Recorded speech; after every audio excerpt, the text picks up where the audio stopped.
अस्सलाम वालेकुम प्यारे बच्चों, आज का हमारा साइंस का टॉपिक है वाटर साइकिल। आज हम बात करेंगे वाटर के बारे में, वाटर कैसे रिसाइकल होता है नेचर में, कैसे यूनिवर्स में वाटर जो है वो एक फॉर्म से दूसरी फॉर्म में चेंज होता है। सबसे पहले बात करते हैं हम साइकिल की। साइकिल क्या होता है? जैसे आपको पता है कि साइकिल मोटरसाइकिल हो या वैसे दूसरा साइकिल हो तो उसका जो पहिया होता है, व्हील होता है, वो रिवॉल्व करता रहता है, एक ही पॉइंट के गिर्द घूमता रहता है। ठीक है, इसी तरह किसी भी चीज़ का एक ही पॉइंट के गिर्द घूमना, एक शक्ल से दूसरी शक्ल में आना और फिर उस शक्ल में वापस जाना, इसको हम कहते हैं वाटर साइकिल, इसको कहते हैं साइकिल। आज हम बात करेंगे वाटर साइकिल की कि वाटर जो है वो कैसे साइकिल होता है, कैसे वाटर का साइकिल जो है वो चलता है। ठीक है, तो दो चीज़ें जो वाटर साइकिल में दो बेसिक चीज़ें होती हैं ना, वो होती हैं, एक होती है एवेपोरेशन, एक होती है कंडेंसेशन। सबसे पहले मैं आपको थोड़ा सा बता देती हूँ कि एवेपोरेशन क्या होता है और कंडेंसेशन क्या होता है, फिर हम वाटर साइकिल पे आएंगे। एवेपोरेशन होता है कि जब भी आप पानी को गर्म करते हैं, चाहे आप वो सनलाइट की रोशनी में गर्म हो रहा है या चाहे आप आग की हरारत से उसको गर्म कर रहे हैं, जब पानी गर्म होता है, पानी उबलना शुरू होता है, उसमें पहले उबाल आता है, बॉइलिंग पॉइंट होता है उसका, जब उसमें बुलबुले बनना शुरू होते हैं। उससे अगला पॉइंट जो होता है, जब आप बॉइलिंग पॉइंट के बावजूद पानी को मज़ीद गर्म करते रहेंगे तो क्या होगा, पानी जो है वो स्टीम बन के उड़ जाएगा, वाटर वेपर्स बन के पानी स्टीम बन के जो है वो उड़ जाएगा और वो गायब हो जाएगा। इसकी एग्जांपल बिल्कुल इसी तरह है, अगर आप एक पैन के अंदर पानी लेके उसको चूल्हे के ऊपर रख के चूल्हा जला दें, काफ़ी टाइम आप उसको चूल्हे पे ही रख लें तो क्या होता है, सबसे पहले आप पानी को अगर ऑब्जर्व करें तो पानी जो है वो गर्म होना शुरू होता है। जब पानी गर्म हो जाता है उसके बावजूद थोड़ी टाइम के बाद पानी में बुलबुले बनना स्टार्ट हो जाएंगे। पानी में बुलबुले बनने के बाद उसका बॉइलिंग पॉइंट होता है। जब पानी में बुलबुले बनते हैं ना, तब हम उसको कहते हैं कि ये पानी बॉयल हो रहा है, इसका ये बॉइलिंग पॉइंट है। उसके बाद उसको जब आप मज़ीद गर्म करते हैं तो वो क्या होता है, वाटर वेपर्स बन के वो उड़ जाता है।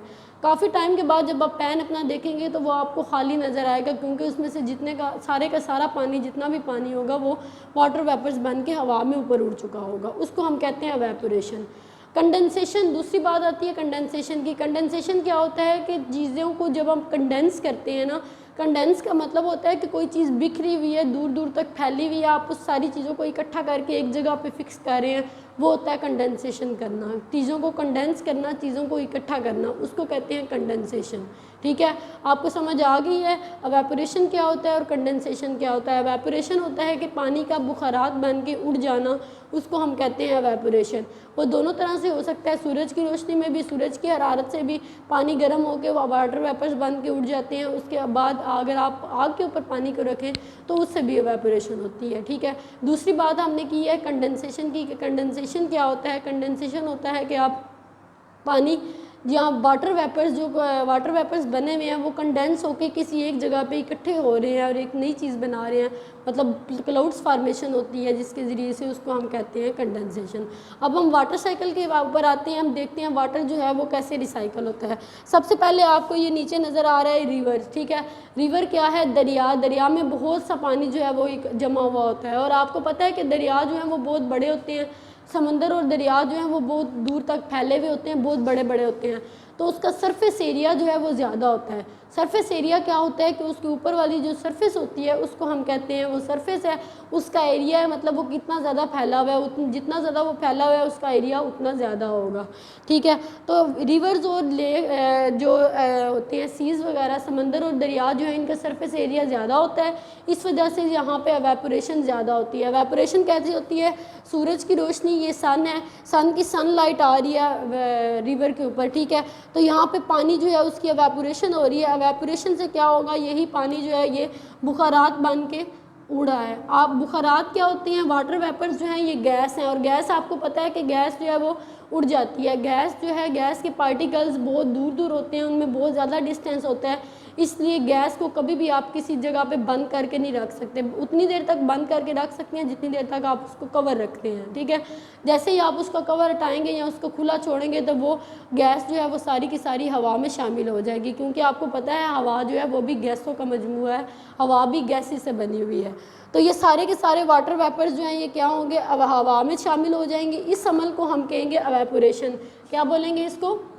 एवेपोरेशन। एवेपोरेशन क्या होती है, यहाँ तक ये जो इतना काम हो रहा है ना, ये एवेपोरेशन हो रही है, ठीक है। एवेपोरेशन में क्या है, सनलाइट जो है वो रिवर के ऊपर आ रही है, रिवर के ऊपर आने से पानी जो है वो उसके वाटर वेपर्स बनना शुरू हुए हैं, वो वाटर वेपर्स जो है वो हवा में शामिल होने लगे हैं, ये होगी एवेपोरेशन। अब ये जो पानी हवा में शामिल हो गए, जो पानी के वेपर्स जो है ये हवा में शामिल हो गए थे, अब ये क्या होगा, ये बिखरे हुए हैं, ठीक है, क्योंकि ये गैसेस में है, स्टीम है ये, तो ये फैली हुई है। कंडेंस का मतलब क्या है कि ये सारे के सारे वाटर वेपर जो हैं ये सारे के सारे इकट्ठे होंगे एक जगह के ऊपर और ये क्या बना देंगे, क्लाउड्स बना देंगे। यहाँ पे हो रही है क्लाउड फार्मेशन। अब जिस प्रोसेस के ज़रिए से क्लाउड बनते हैं या जिस प्रोसेस से क्लाउड फार्मेशन होती है उसको हम कहते हैं कंडेंसेशन। कंडेंसेशन उसको इसलिए कहते हैं क्योंकि वाटर वेपर्स जो है वो सारे कंडेंस हुए हैं, वो इकट्ठे हुए हैं और उन्होंने क्लाउड्स बना दिए हैं, ठीक है। जब क्लाउड्स बनने लग जाएंगे और क्लाउड्स के अंदर यही वाले वाटर वेपर्स जो बने थे वो क्लाउड्स के अंदर जमा होने शुरू हो जाएंगे और क्लाउड जो है ये वाटर वेपर से भर जाएंगे, ठीक है। जब तक इनमें ये वाटर वेपर से भरेंगे नहीं तब तक बारिश नहीं होगी। जब ये वाटर वेपर से भर जाएंगे, ये फुल हो जाएंगे तो क्या होगी, ये बारिश बरसना शुरू हो जाएगी, नीचे रेन आएगी, बारिश का पानी जो है ये ज़मीन के ऊपर आएगा, लैंड के ऊपर। यही बारिश का पानी जो है ये फिर बहता हुआ जो है ये रिवर में शामिल हो जाएगा। बिल्कुल इसी तरह अगर ये स्नो है, स्नो किसको कहते हैं हम, बर्फ़बारी को, ठीक है। जब बर्फ़बारी होती है तो वो बर्फ़ पहाड़ों के ऊपर इकट्ठी होना शुरू हो जाती है। आपने ये बर्फ़ वाले इलाके जो होते हैं, ठंडे इलाके जो होते हैं जैसे मरी वगैरह जहाँ पे बहुत ज़्यादा पहाड़ होते हैं, वहाँ पे आपने देखा होगा कि बर्फ़ जो है वो बहुत ज़्यादा इकट्ठी हो जाती है, ठीक है। वो बर्फ़ जो है आहिस्ता आहिस्ता फिर जैसे गर्मियों का मौसम आता है तो वो पिघलना स्टार्ट होती है, पिघलने के बाद वो बर्फ़ का पानी जो है वो भी रिवर में शामिल हो जाता है। या आपने नोटिस किया होगा कि ये पहले रिवर से हमने बात स्टार्ट की थी और अभी दोबारा से हम रिवर पे आ गए हैं, तो ये एक साइकिल चल रहा है। पहले रिवर का पानी जो है उसकी एवेपोरेशन हुई है, फिर उसकी कंडेंसेशन हुई है, कंडेंसेशन के बाद फिर रेन हुई है, वही बारिश का पानी जो है वो दोबारा से रिवर में शामिल हो गया, ये रिवर का पानी दोबारा से वेपरेशन होगी, इस तरह से ये साइकिल चलता रहेगा, ठीक है। आपको समझ आ गई होगी वाटर साइकिल कैसे करता है, वाटर का साइकिल कैसे चलता है और वेपरेशन क्या होती है और कंडेंसेशन क्या होती है, ठीक है। Thank you.